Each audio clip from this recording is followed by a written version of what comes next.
Hello everyone, आप सभी का हमारे चैनल पे स्वागत है। देखो बच्चों, मैं आप लोगों के लिए इंपॉर्टेंट क्वेश्चंस टाइप करके लेके आ गया हूँ। आज के इस वीडियो में इंपॉर्टेंट क्वेश्चन बताऊंगा। साथ ही साथ अगर आपको इसके पीडीएफ चाहिए तो मुझे कमेंट करना। जो लाइक करेगा 1000 लाइक जैसे ही हो जाएंगे आपको इसके पीडीएफ भी सबको मिल जाएगी। ठीक है, तो स्टार्ट करते बहुविकल्पी प्रश्नों के साथ। क्वेश्चन क्या बोल रहे हैं? शोक विकल सब रोवत रानी, रूपशील बल तेज बखानी, करही विलाप अनेक प्रकार, परही भूमि तर ब्राही बारा। उपयुक्त पंक्तियों में कौन सा रस है? तो यहाँ करुण रस है। इस पंक्ति में है ना, दया का भाव आ रहा है, करुण रस है। नेक्स्ट क्वेश्चन है आपके स्क्रीन पर। हारे मुख मनयो मयंक, पंक्ति में कौन सा अलंकार है? हारे मुख, ठीक है, तुलना की जा रही है। हारे मुख यानी कि यहाँ पर उत्प्रेक्षा अलंकार है।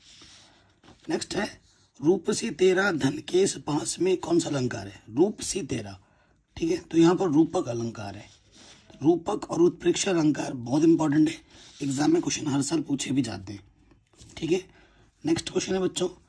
नाना साहब वाहन नाना वेशा, वेसे सिंह सजा, कौ मुखहीन विपुर मुख काहू, बिनु बिनु पद कर कौ कौ। इसमें कौन सा रस है? तो इसमें हास्य रस है। ठीक है, नेक्स्ट क्वेश्चन है। सुनी केवल की बैन, प्रेम लपेटे अटपट, विषय करुणा एन चितई, जान के लखन तनु। इस पंक्ति में कौन सा छंद है? तो सोठा छंद है इस पंक्ति में। ठीक है, जिनके आगे ठहर सके जंगी न जहाजी, ये वही प्रसिद्ध छत्रपति भूप शिवाजी। इस पंक्ति में कौन सा छंद है? तो इस पंक्ति में रोला छंद है। ठीक है, नेक्स्ट क्वेश्चन में आ जाते हैं। अपव्यय में कौन सा उपसर्ग है? उपसर्ग जो पहले लगता है नाम के, तो उपव्यय है। ठीक है, नेक्स्ट क्वेश्चन है। अनु उपसर्ग लगाकर सही शब्द बनेगा, तो अनु उपसर्ग लगाकर बनेगा अनुभाव। ठीक, तो प्रत्यय, प्रत्यय कब लगता है? बाद में। कौन सा शब्द बनेगा? मृदुत्व, मृदुता, प्रभुता, सब गलत है। ठीक है, मृदुत्व सही बनेगा। आगे आते हैं नेक्स्ट क्वेश्चन में। पन प्रत्यय युक्त शब्द क्या है? बचपन, पन बाद में आता है प्रत्यय में, है ना। गिरावट शब्द में प्रत्यय है वट, लास्ट में वट है तो वट प्रत्यय। ता प्रत्यय युक्त शब्द कौन सा है? लघुता। ठीक है, नेक्स्ट प्रश्न पे आ जाते हैं बच्चों। राम रहीम समस्त पद का सही समास विग्रह क्या होगा? राम और रहीम, इसका सही समास विग्रह होगा। शताब्दी का समास विग्रह क्या होगा? 100 वर्षों का समूह, शताब्दी। गंगा यमुना का समास विग्रह क्या होगा? गंगा और यमुना, सही समास विग्रह होगा। ठीक है, अगला क्वेश्चन है। सुहाग शब्द का तत्सम रूप क्या होगा?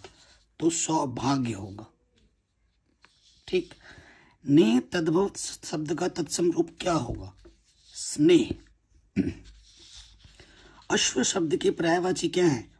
तुरंग है। ये अश्व शब्द, अश्व के पर्यायवाची शब्द हैं।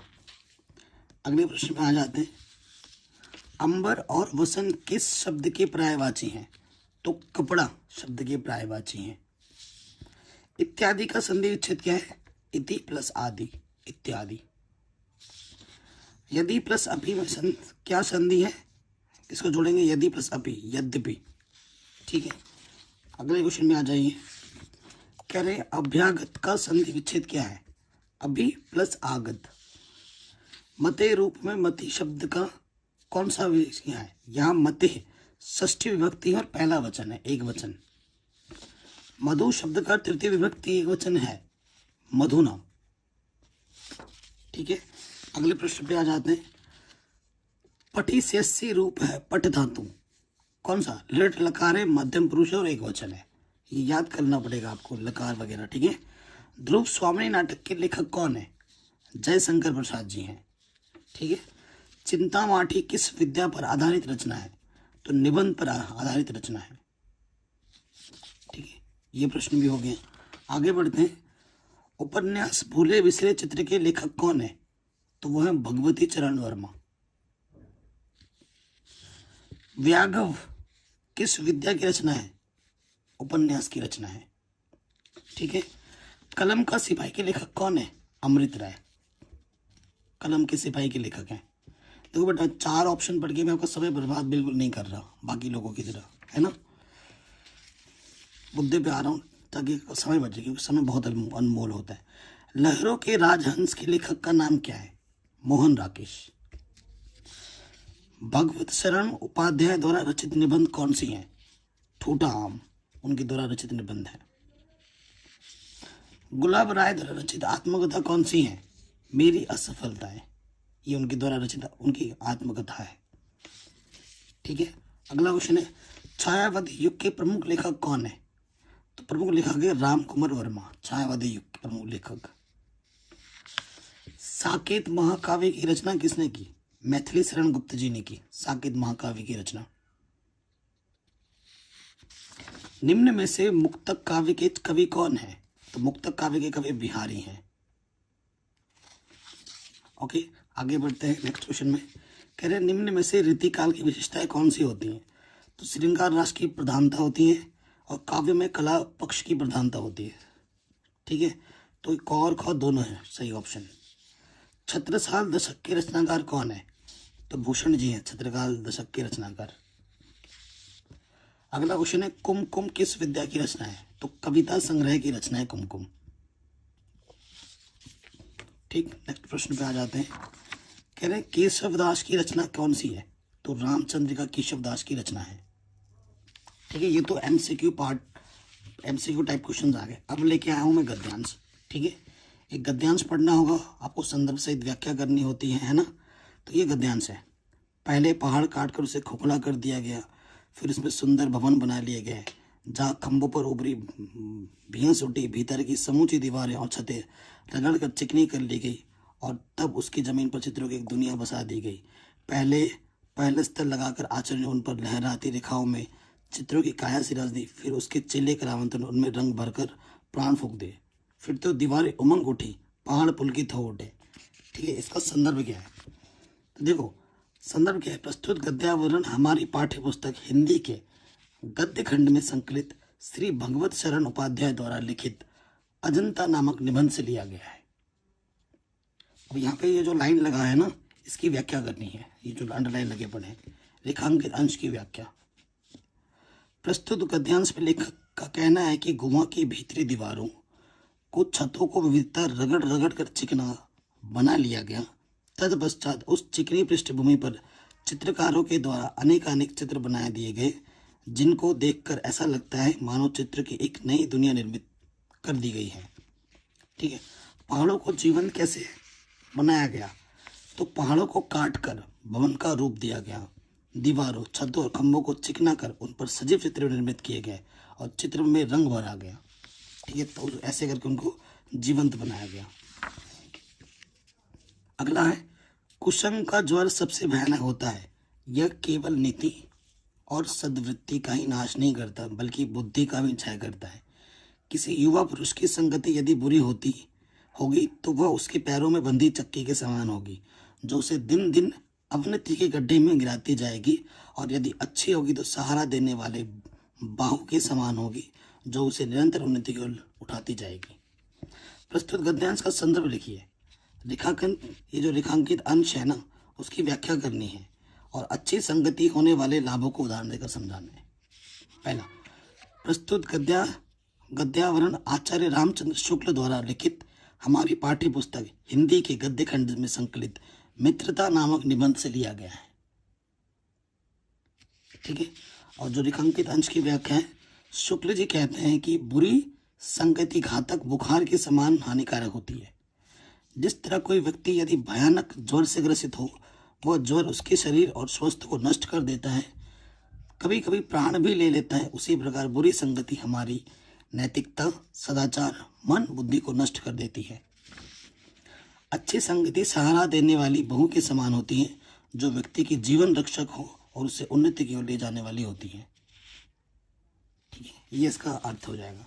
अब आते हैं पद्यांश पर।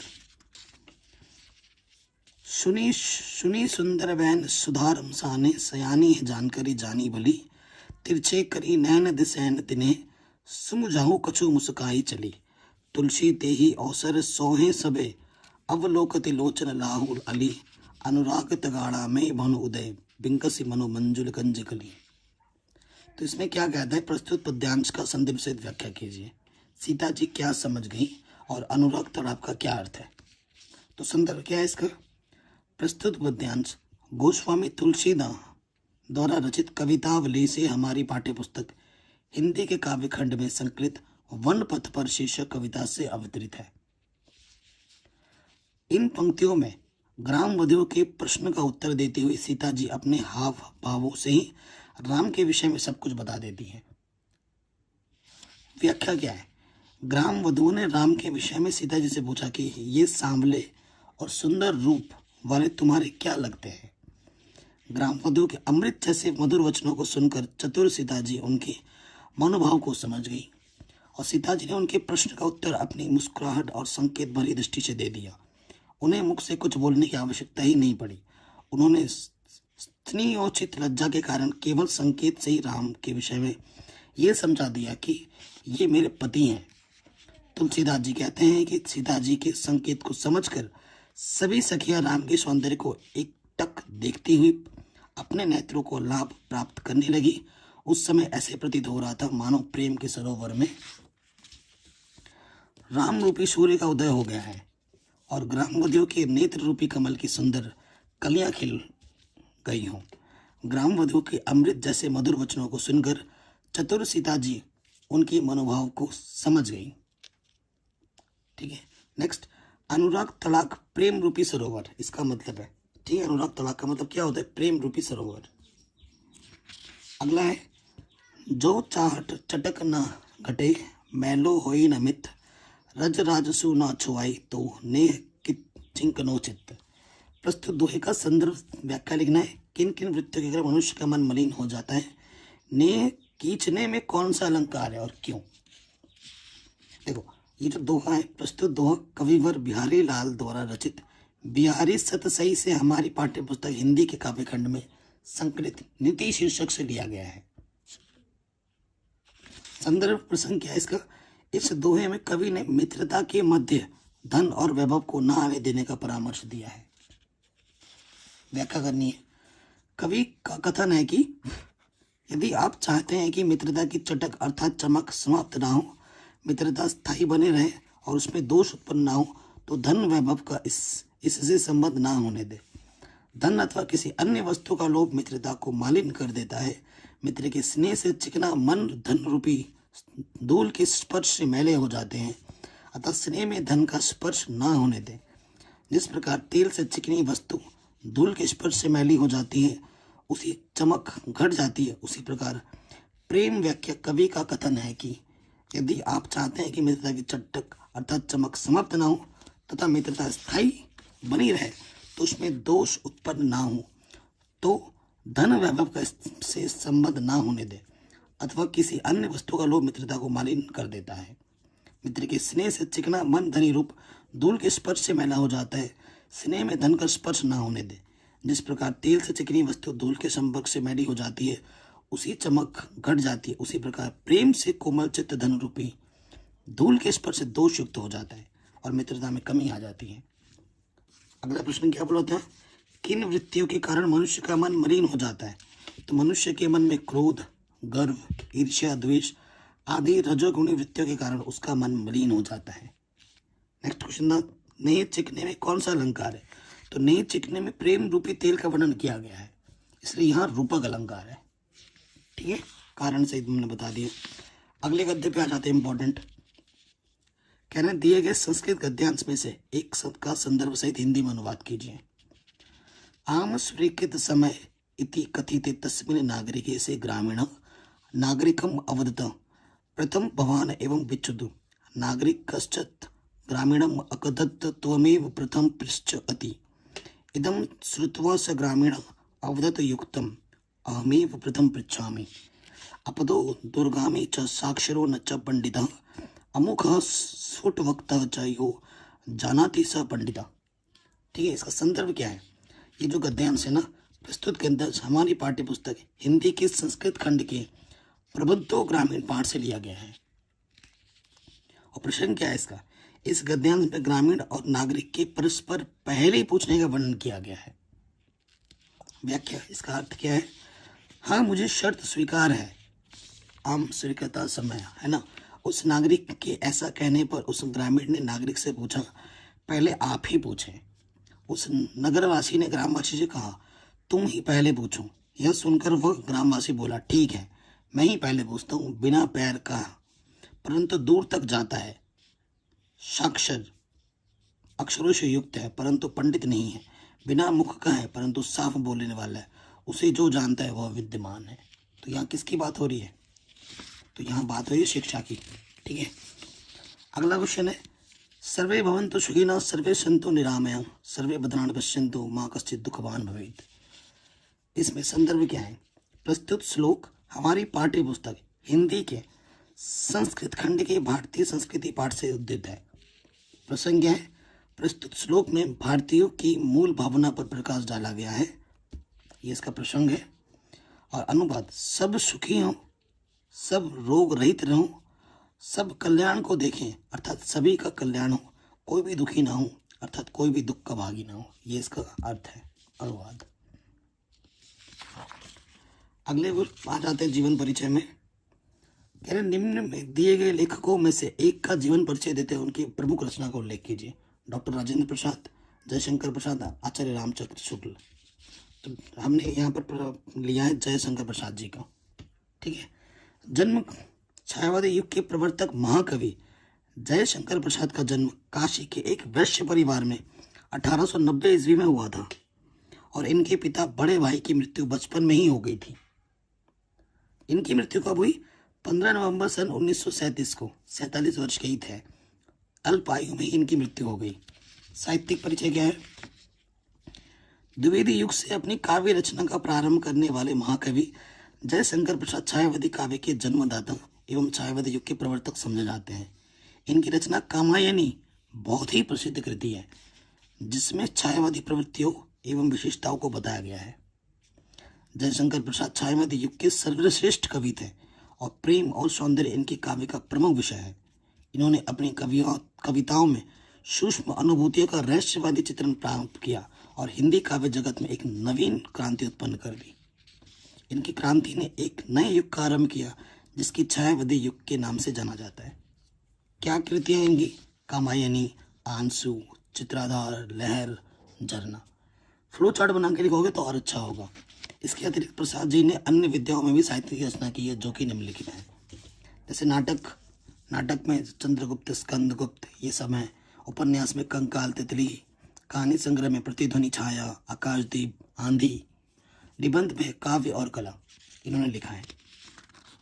ठीक है, अब मैं लिखा प्रदूषण की समस्या पर, प्रदूषण के समाधान पर बहुत ज़्यादा निबंध पूछा जाता बहुत बार, तो मैंने यहाँ पर लिया है प्रदूषण की समस्या पर निबंध।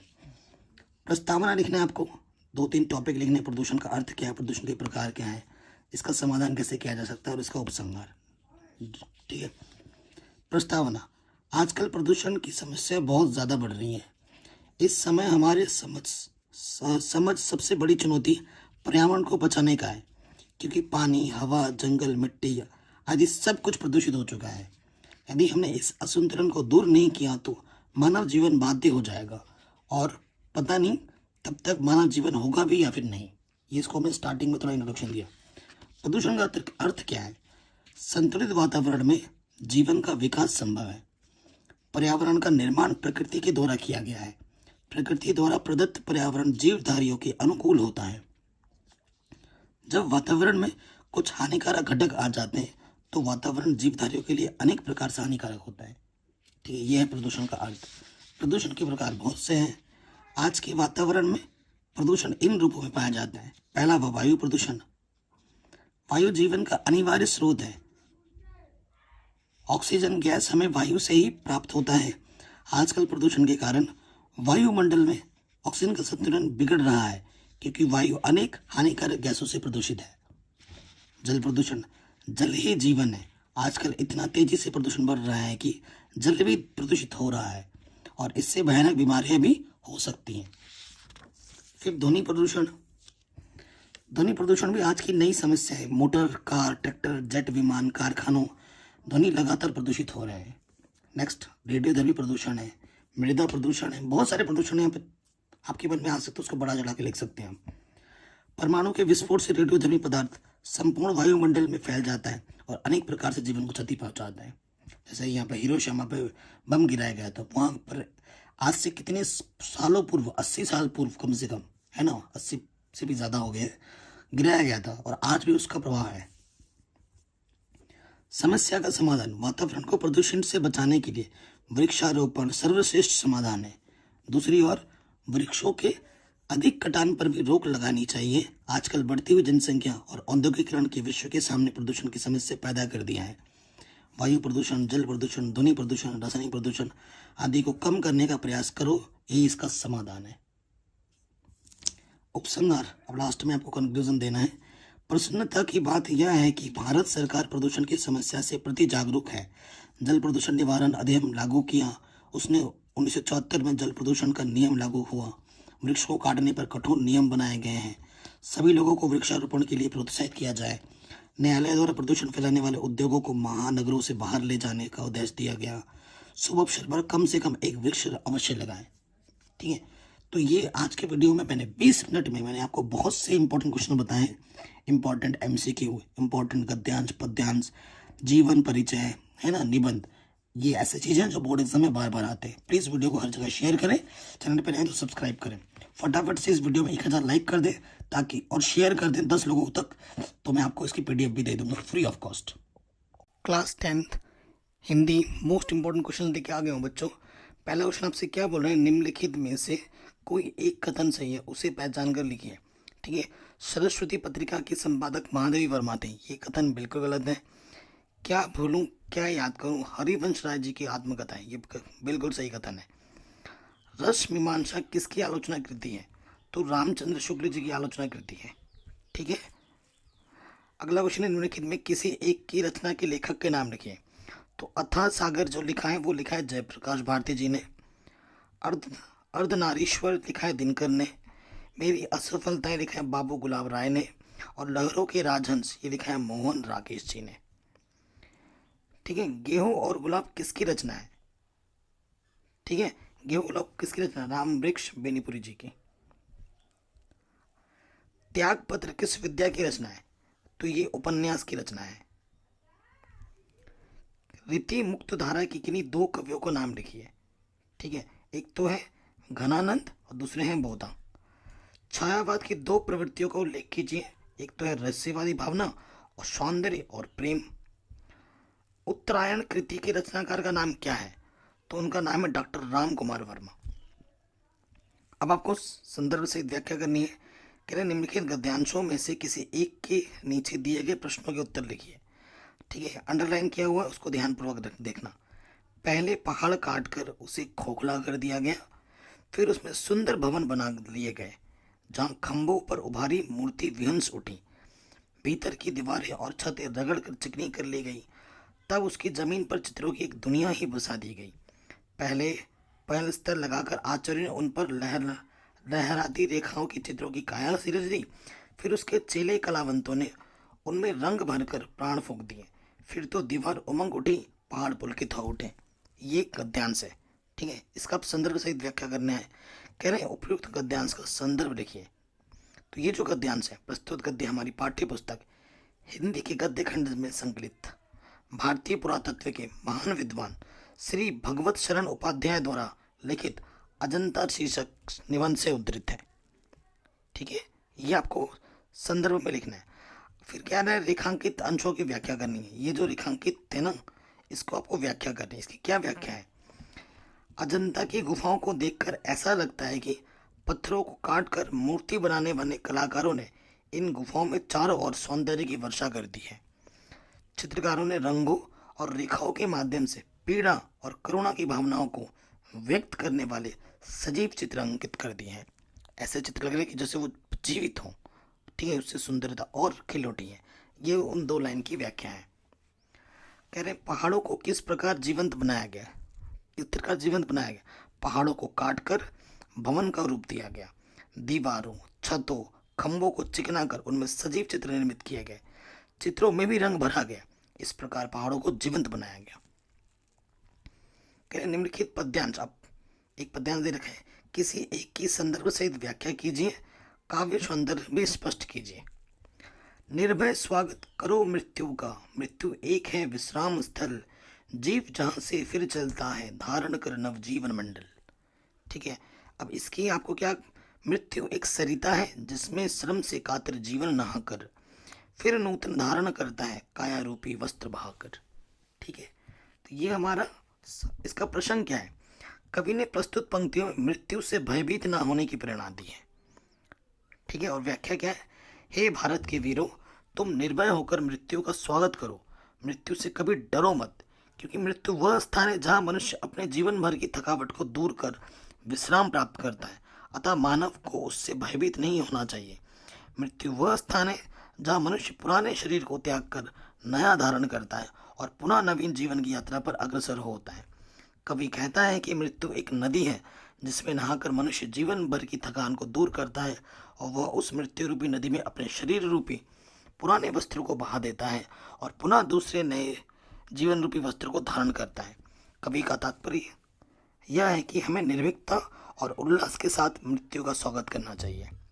काफ़ी सौंदर्य क्या है इसमें, जीवन रूपी मार्ग के मध्य में पड़ने वाले विश्राम गृह के रूप में मृत्यु की कल्पना कवि की नितांत मौलिक कल्पना है। यह त्रिपाठी जी की प्रगल्भ चिंतन शक्ति की परिचारक है। कवि ने स्वदेश पर मर मिटने की प्रेरणा दी है यहाँ पर, और भाषा जो यूज़ की गई है वो की गई सरल खड़ी बोली, शैली उनका उद्बोधन है, रस यहाँ पर वीर है। प्रत्येक चरण में 16-16 मात्राओं का मालिक छंद है और गुण आपका प्रसाद है इसमें। ठीक, शब्द शक्ति आपकी व्यंजना है। ठीक है, और अलंकार मृत्यु एक विश्राम स्थल, मृत्यु एक सरिता है, इसमें रूपक और अनुप्रास अलंकार का प्रयोग किया गया है। ठीक है, और भावसाम्य क्या है, अंग्रेजी के कवि मिल्टन ने मृत्यु का मूल्यांकन करते हुए कहा कि मृत्यु सोने की वह चाबी है जो अमरता के महल को खोल देती है। कवि के विचारों पर भारतीय दर्शन का, विशेषकर गीता का प्रत्यक्ष प्रभाव परिलक्षित होता है। गीता में भी यही कहा गया है। अगला क्वेश्चन है, निम्नलिखित में से किसी एक लेखक का जीवन परिचय देते हुए उनकी किसी एक रचना का उल्लेख कीजिए। आज शाम को भी मैंने 5 इंपॉर्टेंट जीवन परिचय आपको बताए हैं, उनको भी आपने देखा होगा। यहाँ मैंने लिया है आचार्य रामचंद्र शुक्ल, इसी वजह से शाम वाले में मैंने नहीं लिया था। कह रहे रामचंद्र शुक्ल का जी का जन्म 4 अक्टूबर, और इस पर फ्लो चार्ट का उपयोग करना, ठीक है ना, ये लिखते वक्त 1984 को बस्ती अगोना गांव, जिला बस्ती, उत्तर प्रदेश में हुआ था। 1898 में आपने मिडिल की परीक्षा उत्तीर्ण की। 1901 में मिर्ज़ापुर में एंट्रेंस की। आपकी FA और मुख्तारी की पढ़ाई पूरी नहीं हो सकी। आपने अपनी पहली नौकरी 1904 में मिशन स्कूल में ड्राइंग मास्टर के रूप में की थी। आपने आनंद कादम्बरी का संपादन भी लिया। 1908 में आप नागरी प्रचारणी सभा के हिंदी कोश के लिए सहायक संपादक के रूप में काशी गए। 1919 में आप हिंदू विश्वविद्यालय में अध्यापन करने लगे। 1937 में हिंदी विभागाध्यक्ष बने। आप 20वीं शताब्दी के हिंदी के प्रमुख साहित्यकार हैं। आप एक समीक्षक, निबंध लेखक एवं साहित्यिक इतिहासकार के रूप में जाने जाते हैं। शुक्ल जी ने हिंदी साहित्य का इतिहास लिखा, जिसमें काव्य प्रवृत्तियों, कवियों के परिचय के अतिरिक्त समीक्षा भी दी गई है। ठीक है, दर्शन के क्षेत्र में भी आपकी विश्व प्रचंड उपलब्ध है। यह पुस्तक रियल ऑफ द यूनिवर्स का अनुवाद है, परंतु इसकी विस्तृत भूमिका आप मौलिक लेखन है।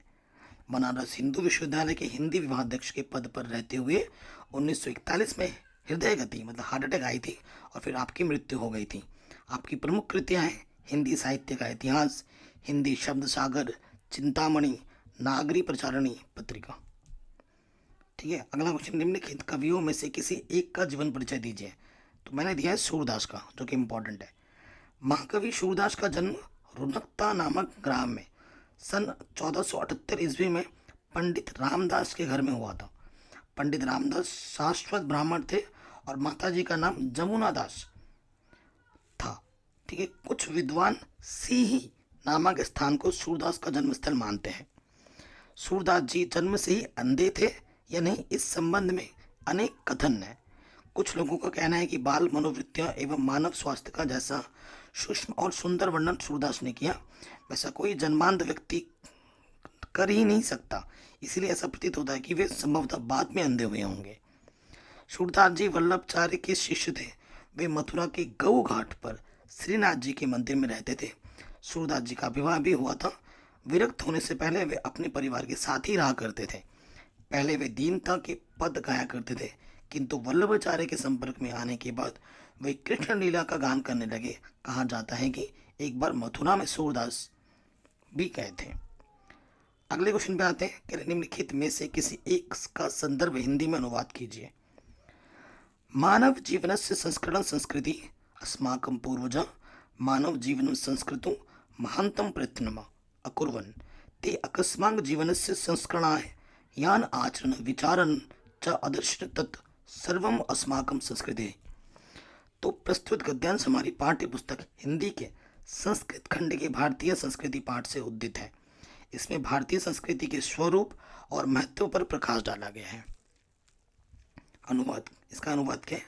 मानव जीवन को संवारना संस्कृति है। हमारे पूर्वजों ने मानव जीवन को शुद्ध करने के लिए महान प्रयत्न किए। उन्होंने हमारे जीवन के संस्कारों के लिए जिन आचारों और विचारों को दिखाया वह सब हमारी संस्कृति है। निम्नलिखित प्रश्नों में से किसी दो प्रश्नों के उत्तर संस्कृत में लिखिए। पिता कस्मात् उच्चतरा अस्ति, तो पिता खात उच्चतरा अस्ति। गृहे सदा मित्र किम अस्ति, गृहे सदा भार्यं मित्रम अस्ति।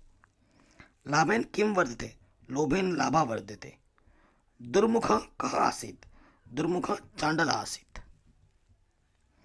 ग्रामीणान कः उपासता, ग्रामीणान नागरिका उपासता। अगला क्वेश्चन है हास्य रस, हास्य रस का स्थायी भाव क्या है?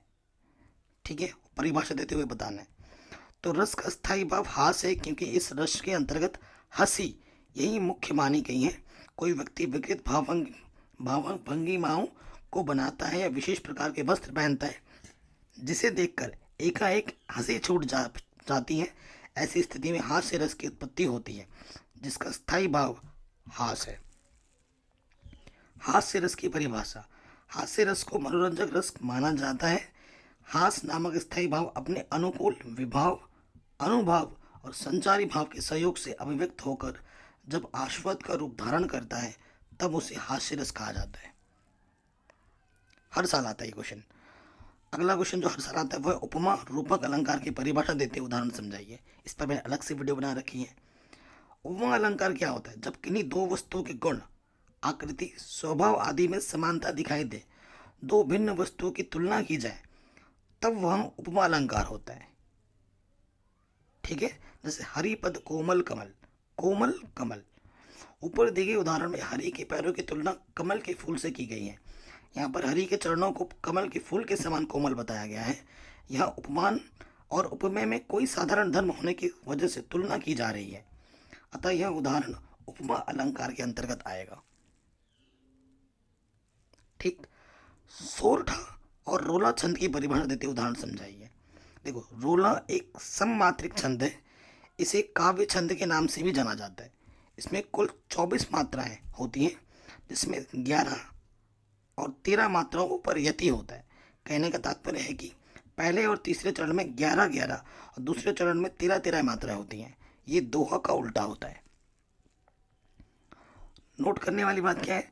रोला और सोटा दोनों में 24-24 मात्राएं होती हैं तथा 11 एवं 13 मात्राओं पर विराम भी होती है। लेकिन अंतर यह होता है कि रोला सममात्रिक छंद के अंतर्गत आता है और सोरठा अर्ध सममात्रिक छंद के अंतर्गत आता है। आपसे अंतर भी पूछ सकता है। रोला छंद के उदाहरण दो तो देखो, जो जग हित पर प्राण निछावर है कर पाता, जिसका तन है किसी लोकहित में लग जाता। ठीक है, इसमें 11 और 13 है, पहले में 11 फिर 13 है। यहाँ रोला छंद है। अगला क्वेश्चन है निम्नलिखित उपसर्गों में किन्हीं 3 में एक एक शब्द बनाइए उपसर्ग से। ठीक है, जैसे सु से सुव्याख्यात, उपसर्ग मतलब जो पहले लगता है। प्र से प्रख्यात, प्रति से प्रत्येक, उप से उप मुख्यमंत्री, निर से निर्धन, अभि से अभिमान। किन्हीं 2 प्रत्ययों के प्रयोग से एक शब्द बनाना है। प्रत्यय जो बाद में लगता है, ना पढ़ना, पन बचपन, एक पारिवारिक, ईय कमनीय। ठीक है, ये चीज हो जाती है। निम्नलिखित में से किन्हीं 2 का समास विग्रह कीजिए और समास का नाम भी बताइए। राधा कृष्ण, राधा और कृष्ण द्वंद्व समास है ये। ठीक है। सप्त यहाँ पर देखो, और जब भी आएगा ना द्वंद लगेगा, और जब भी यहाँ पर सप्त कोई नंबर आएगा तो द्विगु समास। चौराहा चार है, द्विगु समास। उत्थान पतन, उत्थान और पतन तो द्वंद्व समास, और आएगा द्वंद्व, कोई नंबर आएगा द्विगु। निम्नलिखित में से किन्हीं दो शब्दों के तत्सम रूप लिखिए। तत्सम मतलब शुद्ध रूप, तद्भव अशुद्ध होता है। घर को कहते हैं गृह, मानुष को मनुष्य, गांव को ग्राम, चांद को चंद्र, ये इसका तत्सम रूप हुआ। किन्हीं दो शब्दों के दो दो पर्यायवाची लिखिए। ईश्वर को कहते हैं भगवान परमेश्वर, कमल नीरज पंकज, फूल कुसुम सुमन, जंगल को कहते हैं विपिन विटप। कह रहे निम्नलिखित शब्दों के में से किन्हीं दो का संधि विच्छेद कीजिए और संधि का नाम भी लिखिए। तो जैसे पर प्रत्युत्तरम, प्रति प्लस उत्तरम, यह है यण संधि। स्वागतम, सु प्लस आगतम, ये भी है यण संधि। इत्यादि, इति प्लस आदि, यण संधि। लाकृति, लिव प्लस आकृति, यण संधि। निम्नलिखित शब्दों की चतुर्थी विभक्ति और द्विवचन का रूप लिखिए। मधु अथवा नदी, मधुभ्यम। फल अथवा मति, फलाभ्यम। ठीक है। निम्नलिखित शब्दों में से किसी एक का धातु लकार पुरुष वचन का उल्लेख कीजिए। देखो पठाव क्या होता है, पट धातु है, लट लकार है और प्रथम पुरुष है और द्विवचन है, पठावह। ठीक। कह रहे निम्नलिखित में से किन्हीं दो वाक्यों का संस्कृत में अनुवाद कीजिए। प्रयाग गंगा तट पर स्थित है, प्रयाग गंगा तटे स्थिता अस्ति। तुम दोनों क्या करते हो, युवा किं करुधा। विद्या विनय से बढ़ती है, विद्या विनयात वर्धते। गंगा भारत की पवित्र नदी है, गंगा भारतवर्ष पावना नदी अस्ति। हमें माता पिता की सेवा करनी चाहिए, वयम पितरो सेवा कुर्याम। ठीक है। पर्यावरण प्रदूषण के बारे में निबंध मैंने आज दोपहर को बता दिया था, तो आपने वहां से देख लिया होगा वीडियो में, वैसे नहीं तो आप स्क्रीनशॉट लेके पढ़ सकते हैं, हर साल आता है। ठीक। अपने पठित खंड काव्य के आधार पर निम्नलिखित प्रश्नों में से किसी एक का उत्तर दीजिए। मुक्ति दूत खंड काव्य के आधार पर गांधी जी की चारित्र्य विशेषताएं लिखिए। ठीक है, उस पाठ के आधार पर लिखना है। डॉक्टर राजेंद्र मिश्र द्वारा रचित मुक्ति दूत नाम खंड काव्य में महात्मा गांधी के पावन चरित्र का वर्णन किया गया है। गांधी जी इस खंड काव्य के नायक हैं और प्रस्तुत काव्य के आधार पर महात्मा गांधी जी के चरित्र की निम्नलिखित विशेषताएं दृष्टिगत होती हैं। पहला, अलौकिक दिव्य पुरुष है वो। कवि ने गांधी जी को ईश्वर का अवतार बताया है, जो कि पृथ्वी पर दुखों का हरण करने के लिए यदा कदा आते हैं। जिस श्रेणी में राम कृष्ण ईसा मसीह पैगंबर बुद्ध महावीर आते हैं, उसी श्रेणी में कवि ने गांधी जी को भी रखा है। भारत में अंग्रेजों के अत्याचार बढ़ जाने पर देश को स्वतंत्र कराने के लिए मानो स्वयं परमात्मा ने महात्मा गांधी के रूप में जन्म लिया था। इस प्रकार मुक्ति दूत के नायक महात्मा गांधी साधारण पुरुष न होकर दिव्य पुरुष थे। महान देशभक्त, गांधी जी महान देशभक्त थे। उन्होंने अपना संपूर्ण जीवन देश की स्वतंत्र कराने और जनता की सेवा में लगा दिया। उनका हृदय देशवासियों की दुर्दशा देखकर व्यथित हो उठा। उन्होंने जीवन की अंतिम श्वास तक देश सेवा करने का जो प्रण किया था, उसे भली प्रकार निभाया और सारा सुख एवं वैभव त्याग कर अपना जीवन भारत को स्वतंत्र कराने में लगा दिया। अंत में वे अपने देश के लिए मंगल कामना करते हैं। रहो खुश मेरे हिंदुस्तान, तुम्हारा पथ हो मंगल मूल, सदा महके वन चंदन चारू, तुम्हारी अंगाई के धूल, अगनाई के धूल। हिंदू मुस्लिम एकता के समर्थक गांधी जी सांप्रदायिक वैर भाव के कट्टर विरोधी थे। उन्होंने स्वतंत्रता संग्राम में हिंदू मुस्लिम दोनों को साथ लिया था। उन्होंने हिंदू और मुस्लिम एकता का अथक प्रयत्न किया। ठीक है। आर्थिक समृद्धि के पोषक गांधी जी ने भारत की दीनहीनता दशा को सुधारने के लिए स्वदेशी वस्त्रों का निर्माण, विदेशी वस्त्रों का बहिष्कार, खादी एवं चरखे को प्रोत्साहन, सादा जीवन, उच्च विचार की प्रेरणा, मादक द्रव्यों का त्याग आदि प्रयत्न किए। उनका कहना था, छोटा बच्चा भी भारत का है, एक अगर नंगा भूखा, गांधी को चैन कहाँ होगा, वह भी सो जाएगा भूखा। ठीक। मातृभक्त भी थे। गांधी जी माँ के प्रति अगाध श्रद्धा और भक्ति भावना रखते थे। माँ को स्वप्न में देखने पर वे सोचते थे, माँ जैसी कहीं नहीं ममता, माँ की प्रेरणा से ही देश सेवा में जुट जाते हैं। अहिंसा और करुणा की मूर्ति, गांधी जी अहिंसा की पुजारी, करुणा को साकार मूर्ति थे। अंग्रेजों के संकट के समय भी उन कठोर शासकों से लाभ उठाना न्याय संगत नहीं मानते थे। भारत के मुक्तिदूत महात्मा गांधी ने भारत को अंग्रेजों से मुक्त कराने के लिए भारतीय स्वतंत्रता संग्राम का कुशल नेतृत्व किया। उनके 30 वर्ष के सतत प्रयासों से भारत की आजादी हुई। ठीक है, अगला है ज्योति जवाहर खंड काव्य पर कथा संसार संक्षेप में लिखिए। श्री देवी प्रसाद शुक्ल राही द्वारा रचित ज्योति जवाहर नामक खंड काव्य की कथा वस्तु घटना प्रधान ना होकर भाव प्रधान है। इस खंड काव्य में भारत के निर्माता युगावंतर पंडित जवाहरलाल नेहरू का विराट लोकनायक रूप चित्रित हुआ है। कवि ने संपूर्ण कथानक को एक ही सर्ग प्रवेश में रचा है। कथा वस्तु का सारांश निम्नवत है। कथानक का प्रारंभ नायक में देवत्व और मनुजस्व के सम्मिश्रण से हुआ है। विधाता ने जवाहरलाल नेहरू के अलौकिक व्यक्तित्व का निर्माण अपनी रचना का समस्त कौशल लगाकर किया है। ठीक है, क्या किया है उन्होंने? कवि की भव्य कल्पना है कि विधाता ने इन्हें सूर्य से ज्योति, चंद्रमा से सुगढ़ता, हिमालय से स्वाभिमान, सागर से मन की गहराई, वायु से गति और धरती से धैर्य लेकर दिव्य पुरुष के रूप में रचा है। कवि के अनुसार नेहरू जी की व्यक्तित्व में अनेक राज्यों के महान पुरुषों के गुणों के साथ साथ राज्यों के सामाजिक सांस्कृतिक गुणों का भी समावेश होता है। गुजरात प्रांत में जन्मे महात्मा गांधी जी से ये कर्मयोग के सिद्धांत की प्रेरणा प्राप्त कर जीवन के संघर्ष की प्रेरणा लेते हैं। इन्हें गांधी जी का सुभाषिस सत्य, अहिंसा, दया, क्षमा, समानता, ममता आदि के रूप में उसे प्राप्त हुआ है, जैसे राम को वशिष्ठ सुभाषिस प्राप्त हुआ था। महाराष्ट्र ने उन्हें वीर शिवाजी की तलवार के रूप में शक्ति प्रदान की, जिससे वे विदेशी शक्तियों से उसी प्रकार लोहा लेते रहे जिस प्रकार वीर शिवाजी ने औरंगजेब से लोहा लिया था। ठीक है, तो ये उनके बारे में लिखा हुआ है, बहुत लंबा चौड़ा, आप पढ़ सकते हैं। अगला क्वेश्चन है अग्र पूजा खंड काव्य के पूर्वाभास सर्ग की कथा वस्तु पर संक्षिप्त टिप्पणी लिखिए। ठीक है, ये भी बड़ा चढ़ा कर लिखा गया है, इसमें आप देख सकते हैं, है कि नहीं? तो इसको आप स्क्रीनशॉट लेके पढ़ सकते हैं। ओके बच्चों, तो वीडियो कैसी लगी मुझे कमेंट करके बताएगा। ये देखो मातृभूमि के लिए खंड काव्य भी हमने लिखा है, तो इसे आप पढ़ सकते हैं स्क्रीनशॉट लेके।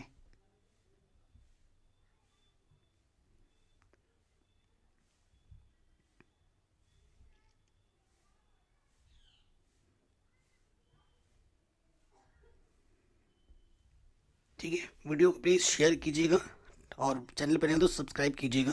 और जो आपका सिलेबस है बच्चों उस पर मेहनत करते रहिए और खुद के एनसीईआरटी और जो नए पैटर्न पर बेस्ड क्वेश्चन है उनको अच्छे से लगाते रहिए। ठीक है, अपना ख्याल रखिए, मिलते हैं नेक्स्ट वीडियो में।